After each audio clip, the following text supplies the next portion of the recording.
Today we're going to do a bit of a twist on a moussaka. I'm going to add a little bit more vegetable inside the moussaka, and obviously we're not using meat, so we're going to be using a mixture of different mushrooms and some walnuts, and enjoy.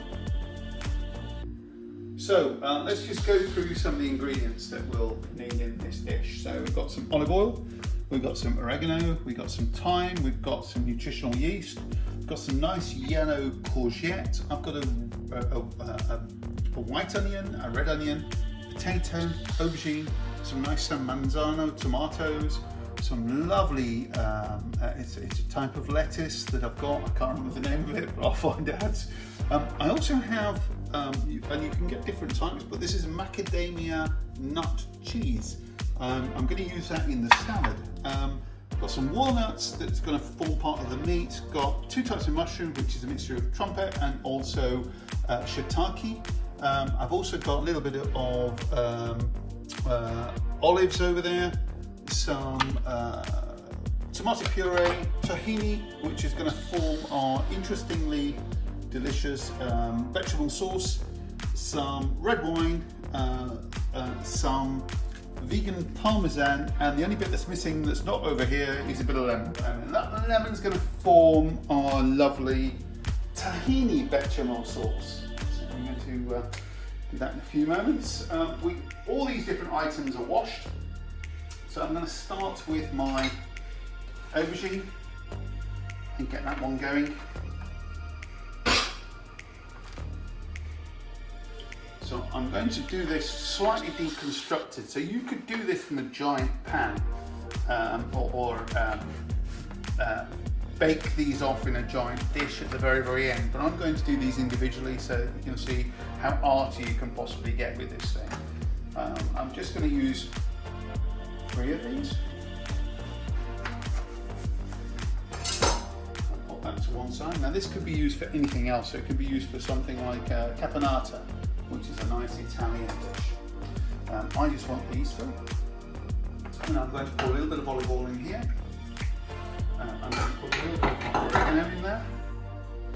Give it a little bit of a mix. And I'm just going to pop them like that. I'm going to gently fry those off. Or char them off, should I say. Because they're actually going to go in the oven shortly.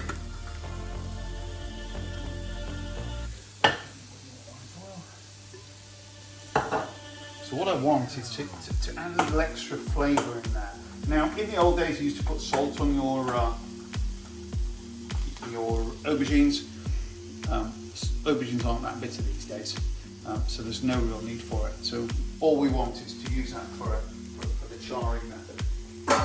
Okay. Now, while we're waiting for all that to take place, I'm going to, in another pan, just by the side, pop a little oil in there. And I'm going to chop a piece of garlic. Just get an average sized piece of garlic. Might want to come over this side so you can see me chop it.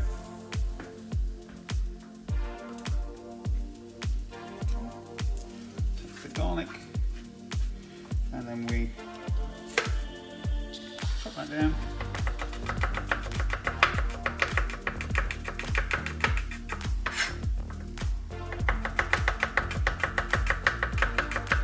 Really what we're doing is trying to get this to be quite a fine amount of garlic. That's going to go in the pan.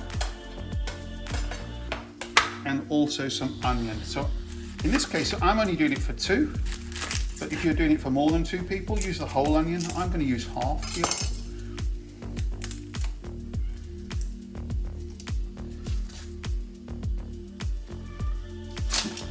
You can hear in the background, our cats are very inquisitive. What's going on. So pop that to one side. I'm going to use half that onion, don't need the whole onion, and I'm just going to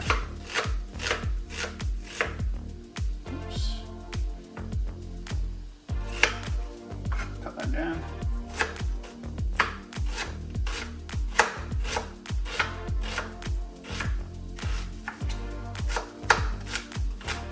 I'm just going to go straight in my oil. searing away. And we really want this to get translucent. That's the general idea. Now while that's doing that, I'm going to chop off my pre-washed mushrooms. So I've got a nice little medley of mushrooms here. I don't want these to be too finely chopped. Keep an eye on that oil over there.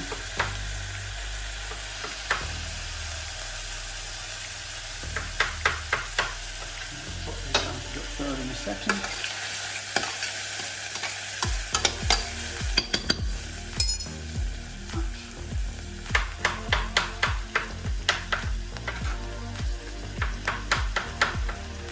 So this is actually going to form, in effect, your meat.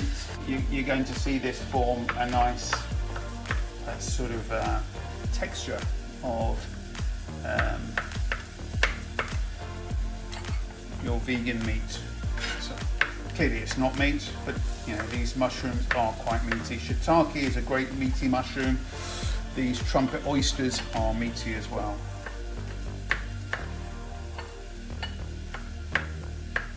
And to give it a little bit more texture, we're going to blitz some of those lovely walnuts that you can see over there, and that's going to add some extra texture to our dish. So there we go, that's our mushrooms, and they can go straight into our pan.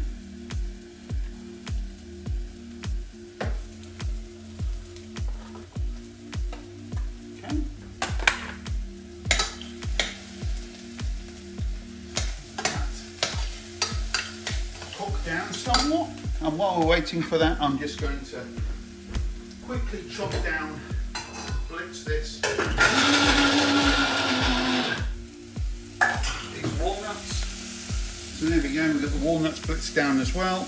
They're going to go straight in there. They do tend to, because walnuts are quite oily, they do tend to stick to the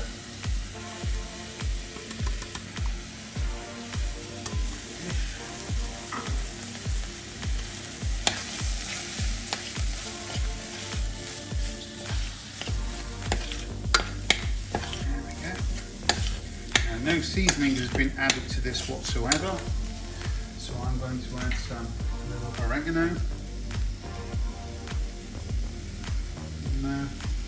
I'm also going to add a little thyme, and I'm also going to add a little salt.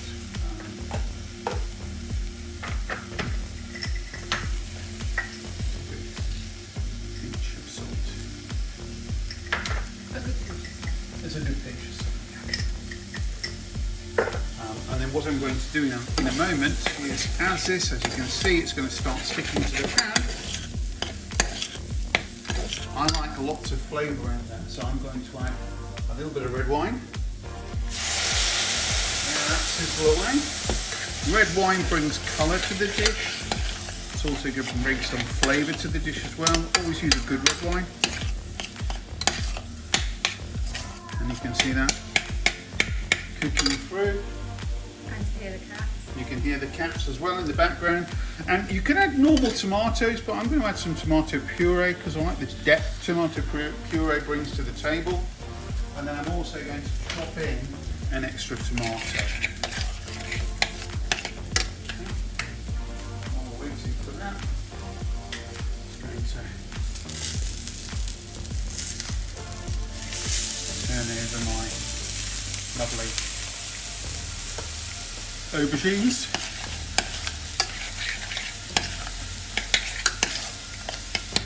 Okay. It's looking like a mince, isn't it now? It is, yes. It's looking like a mince, yeah.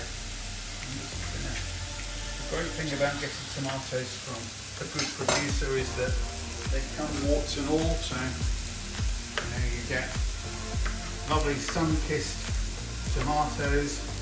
As nature intended. Exactly. As opposed to the pretty things that you get in the supermarket that have no flavour whatsoever.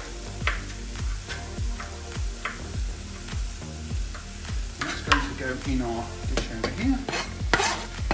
So maybe some fresh tomatoes in that as well. There we go.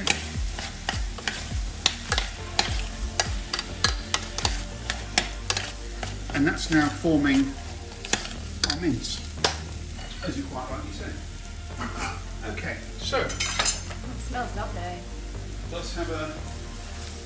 It's got a nice sort of. Smell. Exactly, and now I'm going to put a little bit of black pepper. Well, mushrooms still can be meaty. It doesn't mean meat doesn't necessarily mean to say it has to be from an animal. You know, meat is a term. At the end of the day. I'm just going to pop a little bit of water in there. Not a great deal. Just want it to cook down. That's great. You can see that now. It's starting to form into quite a nice. Like, yes, like a ragu. Yeah, correct. Like a ragu. Okay, so that's great. I'm going to take these out. I just don't really want them to overcook.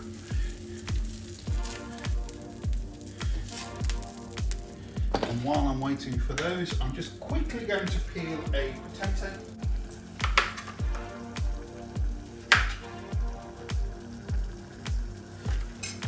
So I don't need all the potato that's here because it's only going to be for 2 people, but if you are doing it for more than 2 people, then clearly you need the whole potato. I'll tell you the reason why I'm doing that, because the potato is going to bake in the oven. It's not going to cook during the course of this pre-part. So I'm going to layer all this up, and then you're going to see exactly how I put it all together. Now, if you wanted to, as I say, you could put this all in one giant dish.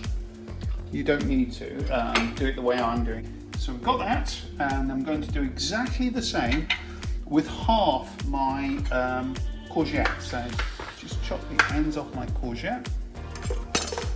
And instead of using, because I'm going to do a side salad with this, but instead of using cucumber in my side salad, I'm actually going to use courgette in my side salad. It might go, that's a bit weird, but I'm going to save half my courgette. So I'm going to use my peeler just to literally peel down my courgette, and you get these lovely little ribbons of courgette, and you'll see how all that comes together in a moment. So you can see that? These beautiful little ribbons of courgette. Okay.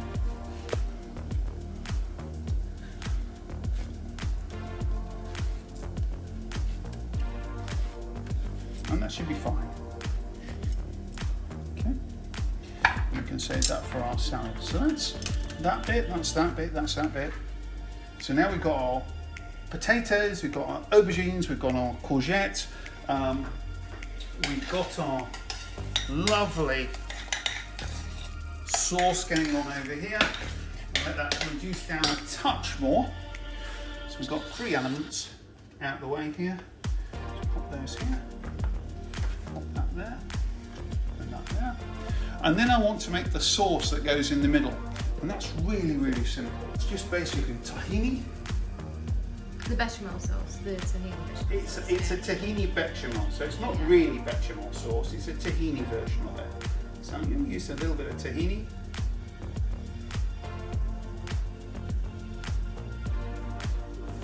I'm going to add some nutritional yeast. I'm going to put in some lovely lemon juice.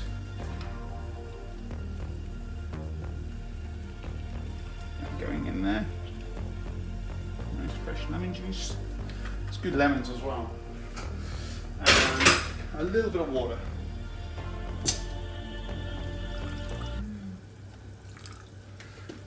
I'm just going to pop a lid on. I might need to add a little extra water in a minute. All you need to do is just give that a little shake. And you can hear it now thickening up. And that's what I want.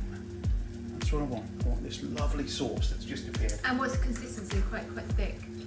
You want it to be very, reasonably thick, because we can add a little extra water in there. I think I probably will do actually. But the purpose behind it is you want it to be able to form layers and not be too runny. So just adding an extra little bit of water, because there you go. You see that there? That's the sort of thickness you're looking at. So it's not overly thick, It's just reasonably thick. So it's like a cream is the best way of describing it. And that's the idea behind the bechamel in the first place. It ends up being a bit of a cream. So let's just go to our sauce here. And that's pretty much ready. And now what I'm going to do is I'm going to start layering this all up. So, as I said, I'm sort of deconstructing, so I'm trying to get these to look rather pretty. What I'm going to do is use 2 molds. So I've got 2 molds here, and what I'm going to do is pop the aubergines at the bottom of the molds and just try to get that to fit. So don't worry too much about prettiness at this particular stage. It'll all look pretty at the very, very end. So you can see that's just come away a little bit. But what we're doing is we're just going to pop that down into the bottom, and we'll do the same again with the other one. Pop that down in the bottom, and this is how we're forming our layers. Our layers of aubergine into our dish. Okay, so there we go, a little bit of aubergine there, an extra layer in there. And now what I'm going to do is I'm going to get my mince. I'll just switch that off, that's great. A little bit of mince, that's going to go in there. It's forming our next layer. And obviously got more people, double the quantity, and I'll put all the recipe on the website so you can all take a look at it. Then I'm going to pop my potatoes in here. There we go, little potato. Try and cut it a bit thinner than that. What we're trying to do is to make sure it all cooks around about the same time. So pop a little bit of potato in there. There we go. Potato, which is good, fantastic. A little bit of this bechamel, which is the tahini bechamel.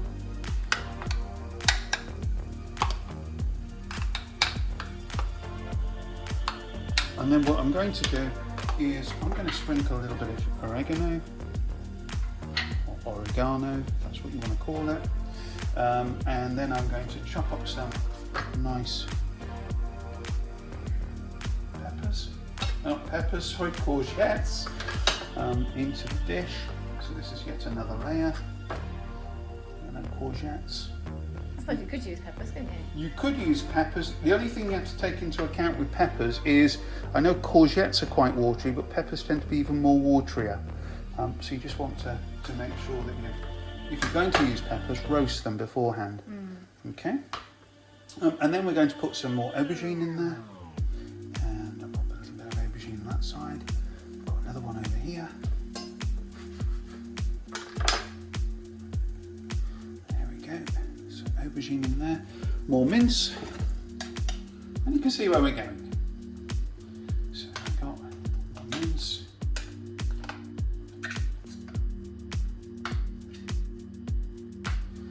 And think about all the goodness that's sat inside there. So you've got those lovely walnuts, you've got those lovely mushrooms, all those really nice flavours taking place and taking centre stage in your food here. So a little bit more potato. And what potatoes are these? These are Yukon Gold potatoes, so I do really like them. They are quite a nice creamy potato, to be honest. A little extra potato in there.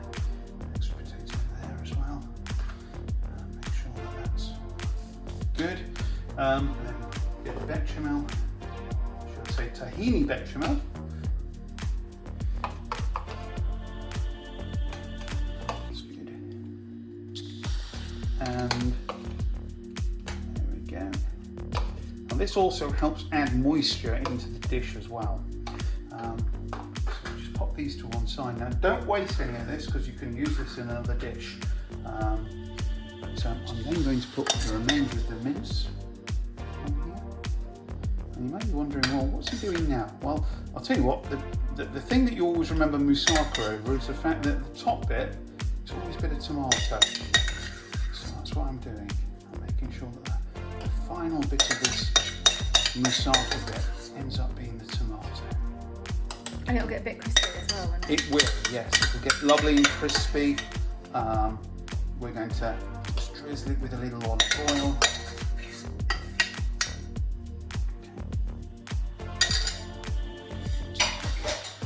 Okay.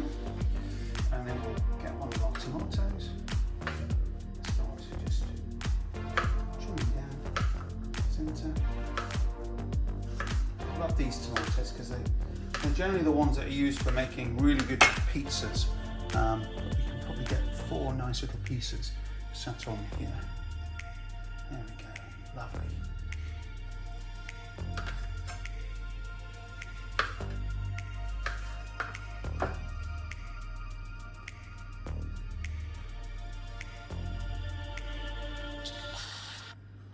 Okay, that's great, fantastic. And then the final thing is we want to finish it off with a little bit of oregano. Nothing goes better with tomatoes than oregano. A little salt, only a small amount. A little black pepper.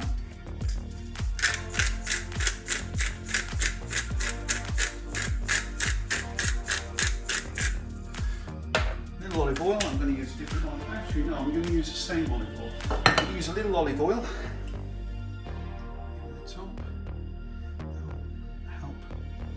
Not only keep it moist, but give it that lovely crispy effect. And that's now going to go in the oven. So it's going to go straight in the oven.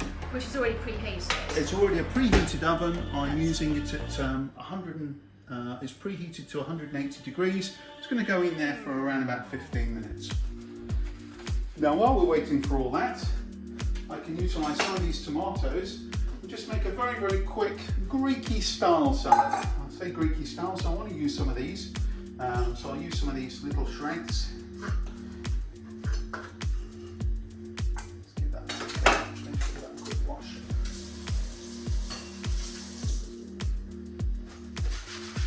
There we go. So save wasting anything. I'll use some of these little ribbons that we have left. It's always nice. It adds a bit of texture, adds a bit of colour. And as I said, I'm not using cucumber in this particular dish. Normally I would use cucumber because cucumber is associated with a Greek salad. There's nothing wrong in using a little bit of yellow courgettes. And I'm going to do courgettes a different way as well. So just chop those down. So we have courgettes going this way.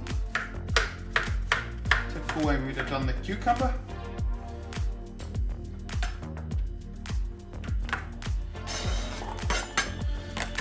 Same with the tomato.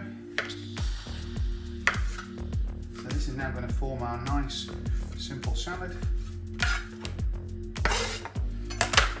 Some more tomato.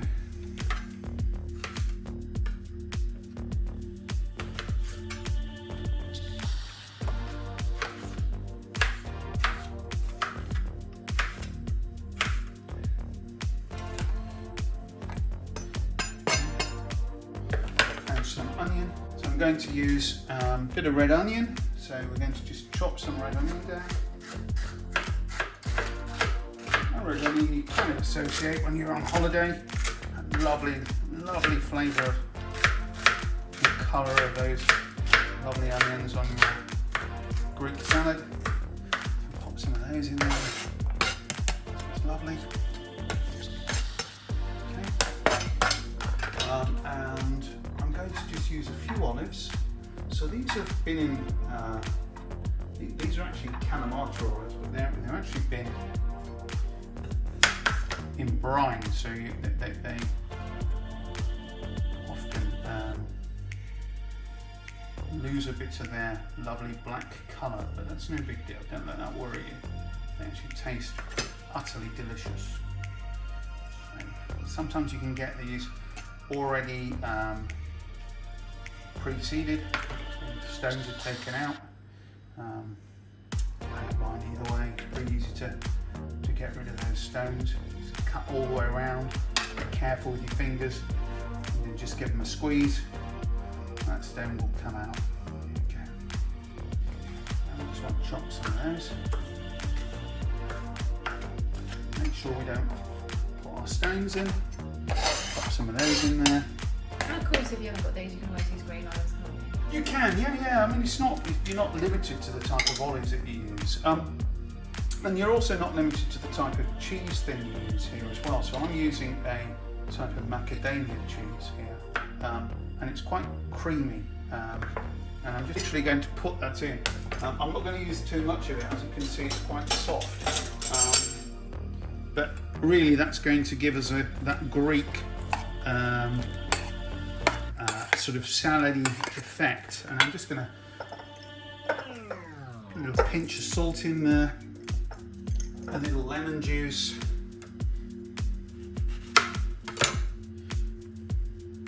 There we go. A little olive oil. In fact, I'm going to use a slightly different olive oil.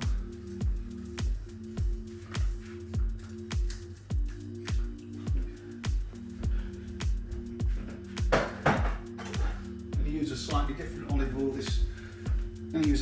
olive oil. This is a lovely one that's from Campania, if I remember rightly, that I got from our lovely local food market. And the last thing I want to do is put a little bit of lettuce in there. So I've got this lovely Italian lettuce. You don't have to use lettuce, but I like adding a little bit of extra crunch in there.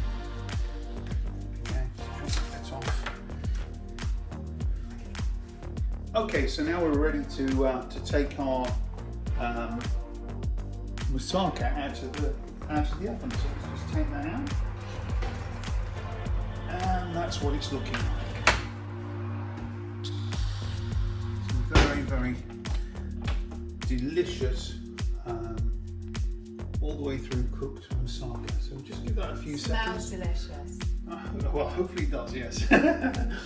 So we'll have to be a little careful how we pick this up and then plate it. So because it has come out of a very, very hot place. So a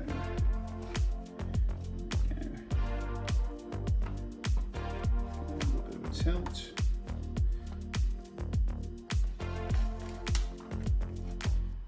Yeah.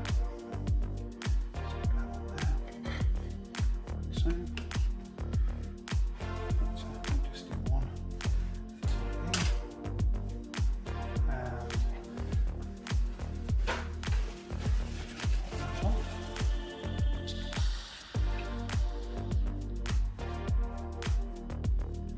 Et voila. As they say, voila. And now we want to just give it a little bit of a nice kick of some greenery on the side. And what wine are we going to go for tonight? Well, I would actually go, although I've been drinking rosé throughout the day because we were watching the Djokovic tennis match, and I thought it was fantastic to drink a little rosé. This actually goes really, really well with a nice red wine. So there's lots of different great red wines out there. There's quite a number of Greek classics. I would go with a claret. In fact, just got a nice. I've used this one before. It's a simple Marks and Spencer's claret, nice, easy to get hold of. It's going to be perfect with this. It's not overpowering. It's going to add a nice amount of lovely berries to this, but some depth as well. And it is a lovely wine. It's lovely and smooth. It's That fantastic. onion It's lovely. also completely vegan, which is great.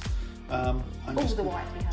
All wines we have vegan. That's correct. I'm just going to put a little bit of salad by the side of this.